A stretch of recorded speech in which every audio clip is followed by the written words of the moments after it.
Nemwe sikyanga okubeera Bobi Wine. Sikyanga okubeera Bobi Wine. Ojja kugenda ogamba nti Bobi Wine is your role model ewe egendereze walinoonyeza erinnya eddala. Bobi Wine leke. At this moment Bobi Wine muleke. Don't idolize Bobi Wine okubeera role model. Ogenda kusanga obuzibu mu nsi muno nti nalemeddwa okupama amazi bagenda kuwaabira Bobi Wine. Nalemeddwa sindika amazi mu ttooyi bagenda musango gusalira Bobi Wine. Bagambe Bobi Wine is the reason why oli aganya sindika amazi mu ttooyi. I swear to God. It is not easy being Bobi Wine.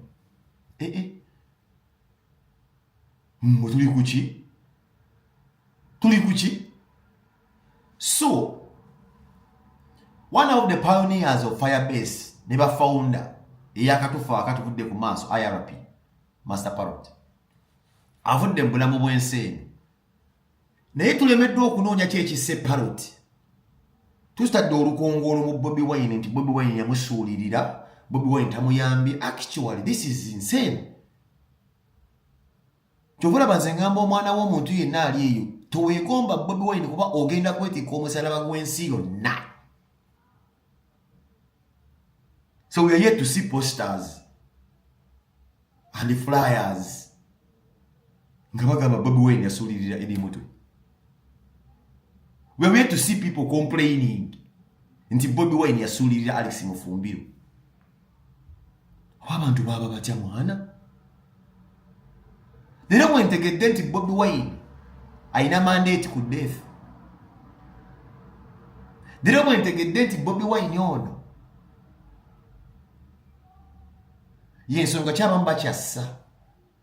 Kubanga ogyeko ekyokuba nti nno okubeerawo kwa Bobi abamu bayigiza emmere n'okusojja obusojja Bobi Wine ofuna attention. So the man is dead and gone. IRP Parrot. But still musango gwa Bobi Wine nti yamusuulirira. Kasooke mbuuze. Parrot afudde mulimi oba muyimbi? Ono afudde mulimi oba muyimbi? Ani akulira abayimbi? Kiki ekisse Parrot? Anze esigala biragalalagala. Yasoose obikozesa. Bajje bikali kyanga bategeera nti ejjage bakubira bagenda mu rehab ne bafuna obujjanja. Josted abadiranga ni wano nga atuyimbye. Tegenda ko abadiranga ni nga atuyimbye. Enyosti yamukuba ko ne mujja kukuba enyosti. Jackie Chandiru enyosti yamukuba ne mujja kukuba. Kyudikaye ebinazi byamukuba. Abayimbi bangi bakozesezza ebinazi ne bibatagalako. Babadde batono nabamukisa abakkiriza nti nno binsinza amaanyi ne bafuna obujjanjabi. Awe nkubuuliza Bobi Wine president wa rehab. Tuno tukijjemu ekyokuba nti no baali bamukwano bayimba bonna. Bobi Wine president wa rehab.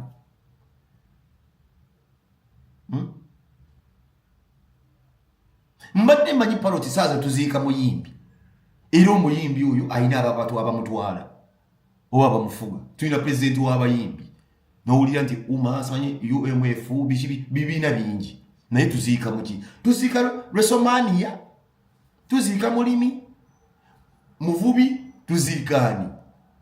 Wewe mungamba nti tuziika muyimbi. Omusango n'ogusa ku Bobi Wine nti yasuulirira omuyimbi.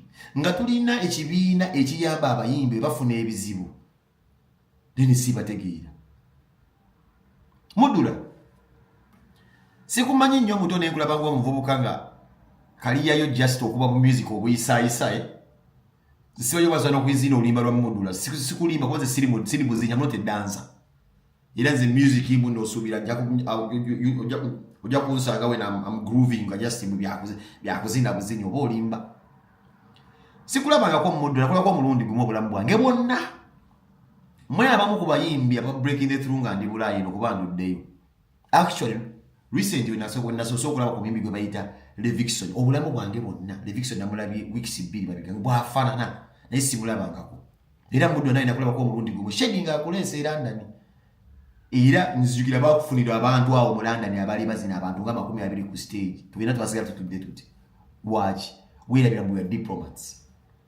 tuli nyenye tujja mu nsi eyo nga twakulira lyrics melody si kwechanga changa kama nobeera ng'ozze okutuula tutudde ku tebo zaffe nenga makebe galere mugazina ku stage Budula olina wa mukisa nnyo nti mwe musanze regime nga mwa makebe tusobola okubeera mufuna power proba airplay netuboogerako ne mulinnya n'ennyonyi oli kasajja mpulira oli katabuliki kwaze sikumanyi nnyo ngolaba chaliwa oli chaliwa ngolaba oli chaliwa saha era ng'ejo we branding branding anga osibanya abavubuka abalina eggaali musimanya ababbi abatamane fo oba gwali ogera okufumita ba wini wa mami wekaga oba agenze wa saha nenga tolina sente ndode nezigula muswachi tozirina muto if you're making controversial posts making sure ojana okola damage control n'ogamba bannange mbadde sitegezo because remember me tell you bokola post yo ng'olina wookubye naye ng'omanyi nti no abataagala muntu omukulembeze w'abantu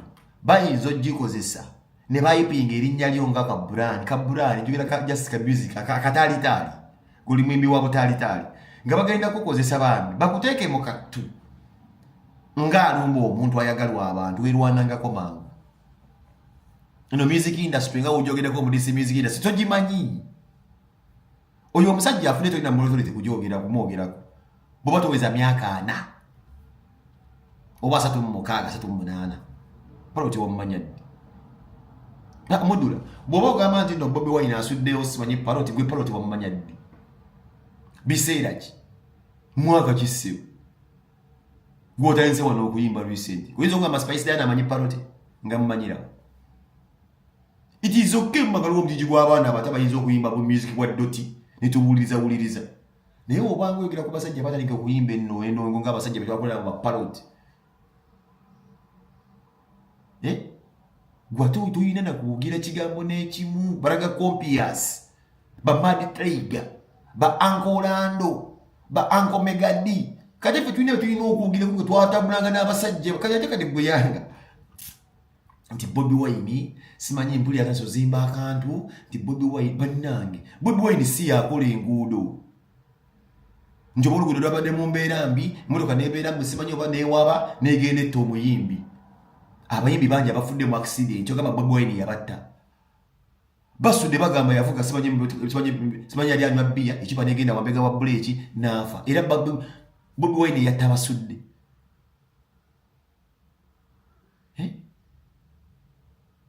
bayimbi omeka bamanya abafudde accident Bobi Wine akibaddemu omukono but simply because afudde aliko ko mukwano gwa Bobi Wine nti yamusuulawo but the man has been struggling abadde struggling asaba kikolabo paroti afudde mu nabyabufuzi nti abadde asaba yakafo mugenda tandika n'otugamba nti Bobi Wine asuuliridde eri mutwe oyagala akole ki nti Bobi Wine yasuulawo mufumbiro naye gwe oyagala akole ki kati bannange si kyangu okubeera Bobi Wine we understand give a man a break mwogera ku music industry which music industry mwemumazi ekyo music industry kyagwadde akakyaga Bobi Wine akyabulira Bobi Wine afiirwa mikwano gye mingi nnyo mu accident ekyo gyonna misango gye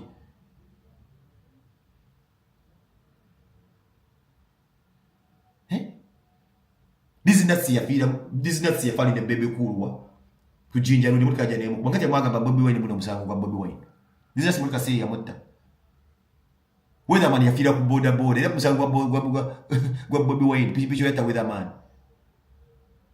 temwogira tenga basiru omusajja kyekimose soke tukimanyi kiki abadde abatulinga nakyo abadde asinga asandire kugira wa buyambi wa wadayinza okujja obuyambi nti afudde muyimbi abayimbi bajjawo obuyambi waki mubuuka ebintu bino waba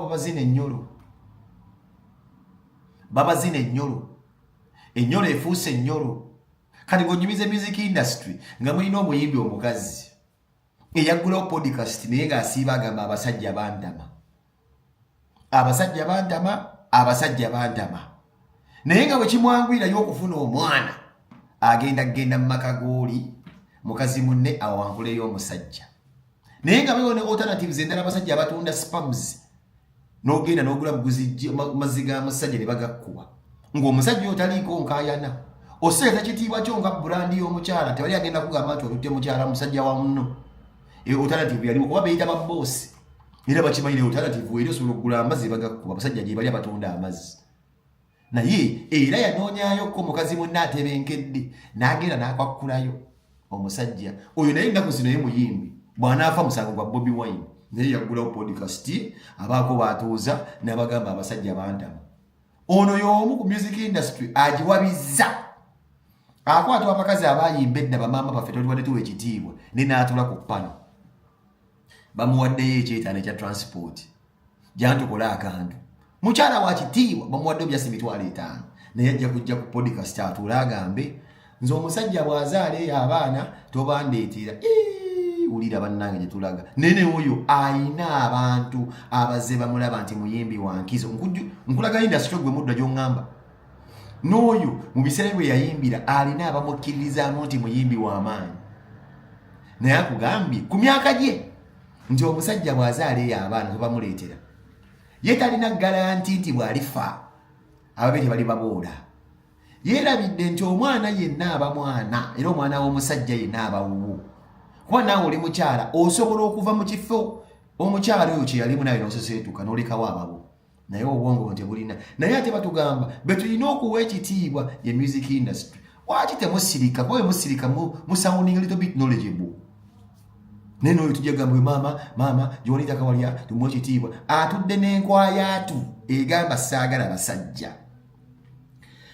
abasajja naye ng'ennaku zino wavuddeyo omuyimbi ffenna gwe twali tumanyi nti byali bya mulwatu baali beesokoola ebijanjalo ne mukyala munne n'olwokuba mukyala munne bambi ennaku zino ali deformed yava mu sheepu alabikanga gamba omugaati gwa bweyinda ogulemedde mugundi eyo mu bbokero bambi nakyakeko azze abagambi eyo yali nsolo yange nemmwe temwafumitiriza mu kusooka lwaki omuwala ono atambuza enjiri y'okusiiga ekifaananyi kino abakyala banno ebijja emito egijja gikyawa abasajja temwakibuusa muwoza aleeta western influence kama what naye weerabidde alina abaana bataddemu ekibuli abagambye ekyo basajja babi gwe tomanyi lwaki omuwala oyo asiiba agamba abasajja babi kuba teyali taste and preferences ziyasubscribingako mu kutandika yali mukyala wa mukyala kati ennaku zino industry muddula gyoyogerako mulimu n'oyo gwe wandibadde osooka n'ogamba nina basisita bange ndi mwana wa Buyisiraamu oli mwana wa Buyisiraamu enjiri gy'otambuza mbi kati abamu bwewuunyiza keko okujja n'agamba oyo tweryanga ebijanjalo but this was public information buli omu yali akimanyi keko twamulako ko ng'akuba shiba empi ku kiseminti era kapu yalingawo nnyo y'amaanyi nnyo omukyala actually bebamu ku baatandika ekintu kino omukyala n'omukyala ne kati nti mwewuunyiza gwe tolema nti oweebuuza ekibuli omukazi akijjawo n'agamba saagala abasajja baba bamukolaki gwe nno munnange yabazaalamuko n'obeera nga ate gwe bw'oyagala bw'ojja n'ojja n'ogamba nti nnono nonno yandiba omutuufu kwata wagundi yansuulirawo abaana alina ensonga ze ye yali abaagaddeko komulyo laifu oba ekitonde kisajja kimusanyusa mu buliri weebuuze nga tonnagoberera yeyo industry gy'oŋŋamba mudula tuli mu music industry essaawa zino nga bakugamba Ronnie Wobuzations abadde atunda abakazi nga gwe weewuunya nja kukuza okugambye nti gwe mudula kati olw'okusomesa nti waliwo ensonga ennyingi zoyina wandibadde oyogera wandibadde ogamba gwe muto nti naye owaayi twakola twegomba Wobuzations zino era manager Ronnie Mulindwa bebamu kubali ku management committee neba ne twewuunyanga baabeeranga batya abaakabi nzijenze nkugambe yakula nabo yawangalanga nabo nti ensonga era buuza ukikulemu obuuza Shiba kuba yalimu yajjirawo emize gy'okukyawa abasajja gy'atandikira eyo okubanga walina okubalaga naye nga Bamulindwa balina okutwalanga mu bazungu manya mu baloodi bakwebakeko mudula bw'ofunanga akaseera buuza Wobuzations eyo yasurvivinganga etya ebiragalalagala byabakubanga ogenda okwebaka kubagaga nti banagenda ku stage abaana babakuuta ebijanja batuuka ekisa ne beetamwa one of the products ezeetamwa zo zagamba nkoyo abasajja era ezafutuka eyo zasibikira ku bakazi banne kati weewuunyaki nti Ronnie Mulindwa kakyaddusi ebyo byatandika dda naye nako kugenda kwera musango gwa Bobi Wine nti okuva dda bitu tukimanyi ate bw'olabanga gurupu z'abantu ekibiina eky'abawala mbusima njagala kufuuka Spice Girls batambula 3 4 5 baba batunda kaboozi ebintu by'okupimpinga abawala ng'omu byaguza abagagga byatandikira ku Roger Mugisha era kati n'akawaaba mulindwa. Lydia Jasmine bw'ava ku Bush n'agamba mbu afunye Ronnie Mulindwa agenda omumala gye nakwata ku ttama. Nakwata ku ttama. Jasmine we yava ewa Washington mbu afunye Ronnie Mulindwa bwe bagambye abadde n'ennyumba ng'atwala abaana abatunda akaboozi. Nakwata ku ttama. Wiiki emu yakava ku Bush aguze emmotoka. Nengamba awo Mulindwa kyakuyingizaamu ekyokwanguya nina kwanguya success naye ng'ate akutuuka ekiseera n'agamba tugende mu kasenge kali lihaso z'olina okukola si za ddoboozi ewa Mulindwa. Obsession takola lihaso za kuyimba kugala bugazi n'ateeka buteesi kamera n'agamba sanyusa omuzungu aliyita le Paloma. Awaliwo papa ali Vatican agaga kulaba kijanja ng'ogenda birenge wawulidde bakuteeka kamera nga weekwatamu ng'eri basasula $. Gyabangamiza nnyo gyabwe naye nga gw'otya n'ogamba nti baabo obsessions maama jago maama nze bayimbanga bayiika oyiro nabyogeranga nga mulowooza nnimba mufunanga chansi mubuuzanga kajjaki abaana baakaddiwa ebitundu by'ekyama ku myaka emito kyova n'obwola bamala bebakutte mu nnyumba ero Ronnie Mulindwa abadde atunda bubadde bwana buto naye bukulaga ebitundu by'ekyama bikadde bizibu kuluusanyizibwa. Kati Mudula industry gyogerako sigitegeera erimu abakozesa ebiragalalagala erimu abakyala abali mu kuinfluencinga abantu nti abasajja babi erimu abakyala ate abakulu abawuddise abakazi bannaabwe nti mukazi munno bw'omusanga mu maka ng'akolekedde abaana muyise bubi wati omugamba nti tebabeera bamusajja baboole bakasuka eri na industry erimu bamanager tubale tuwa ekitiibwa bali mu sex trafficking badduka misinde abo possessions ekibiina ekiwasa simanyi oba wakisanga nawo nakyo kiri mu dduka kati saawa zino bw'oba oyogera ku music industry bulisi music simanyi ezi fake olina wangi wotandikira. But I understand it's not easy being Bobi Wine ngayo nabagambye. So omuntu yenna ajja nayogera ku parody abamu temumumanyi ffe tukuze ne parody ffe tuyinza okwogera ku ne parody kati zinjogera eki nziza sitwakoma futi bamwogerako nyiza okwogera ku parody ekitabo bweti ngugambye mulimu abantu ke temwalinga mu kibuga music industry mwaite mukimanyi mwakoma ku WBS kwa muliro ninga wabeeranga osokwogera ku parody ebintu ebimu bannanga omusajja mumulekaawo muli alina omulamu gugu bino byennyini akati copyright yakale mwagifuna mubadde muyambira wa parody kuba nawulidde agenza okufa byabadde atamidde abadde mu yekyanga awo nawe yabadde ku kyalo gibi azatoba n'ebiragalalagala wache mwamusiba mpingo kati mutola ku National Theatre abadde anywa bbiya nga mumubuuka guno musango wa Bobi Wine era mutadde namba ku mobile money musonda sente legend yandibadde mumusondera sente ekintu kiri kinene nnyo kino Bobi Wine kye yalaba era yagala ddaaki batangaze nemwe mwagala kujjawo mu gisente mu bumbi bwa speed ninga abantu bangi bakyafa balagu bafanga nti industry yetaga kusoka kudde ino mabega nawe Mudula kennyini kati kino saasi ya no parody gwotidde nti yatandika okuyimba nga toliiwo nina wakwatiddwa mbu ekisa mbukunjira awe nkugambira muto olugwayimba just akakebe gwayimba akataali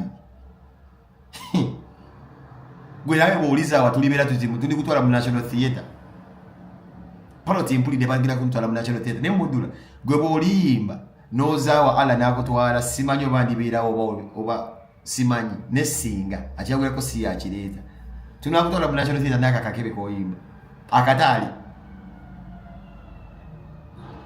waliwo n'abayimbi bemmanyi nga singa tetubatwala mu National Theatre sente wali bw'awaadi akaziki kaali tekanoga oyo yayimba naye tabiza na nnyimba 10 noza wache bagala bamutwala mu National Theatre sebo waliwo ba star ayo abadde anywa omwenge gwe abadde akozesa ebiragalalagala naye nga star kati toyingira te ensonga z'aba star bwe tonafuuka star so nekirala sikulinaako buzibu Mudula ekyo okimanyi oli kyali wange sikumanyi nnyo oli kyali wa saha naye twalanga ku budde okola damage control bw'obeera ng'okola post making sure we genda kubeera controversial obeera specific ani go addressinga nswe tulinayo omuntu yenna gobadde oyogirako omulala okulekera Bobi Wine waliwo omuntu omukulu yayimbako kedda nti oba Megadi goddako oba muno champion Rugabeni oba muno Ragadi oba Menton Kuruno oba mu Compias oba nti Dani goddamu oba mu Miles ani gobadde oddamu awo yakoze post abasinga eno ngomugwiridde engwiri